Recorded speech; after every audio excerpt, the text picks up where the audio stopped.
আসসালামু আলাইকুম।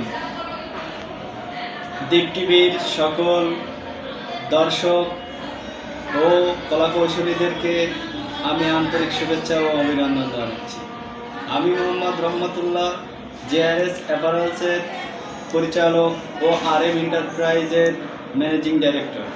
দীপ টিভির 7ম বছর পূর্ণ করায়, 8ম বছরে পদার্পণ করায় দীপ টিভির প্রতিষ্ঠাতা চেয়ারম্যান আমার বন্ধু মোহাম্মদ আব্দুস সামাদ ওরফে রুবেল ভাইকে আমার আন্তরিক শুভেচ্ছা ও অভিনন্দন।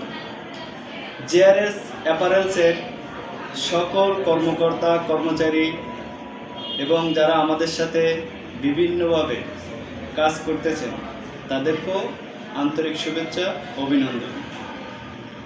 দীপ টিভির দর্শকদেরকে আমি একটা কথা বলতে চাই, যে সকল দর্শক আমার এই সাক্ষাৎকারটা শুনতেছেন তারা যদি আমাদের সাথে কাজ করতে আগ্রহী হন তাহলে জেআরএস অ্যাপারেলস সরাইপাড়া কবির মেনশন গ্রিন ভিউতে এসে আমাদের সাথে কাজ করতে পারবেন। আর যারা দীপ টিভির মাধ্যমে এখানে আসবেন তাদেরকে আমরা অগ্রাধিকার দিব। ইনশাআল্লাহ আমাদের সাথে যারা কাজ করবেন তাদেরকে আমরা সুন্দরভাবে একটা সুন্দর পরিবেশ দেওয়ার চেষ্টা করব।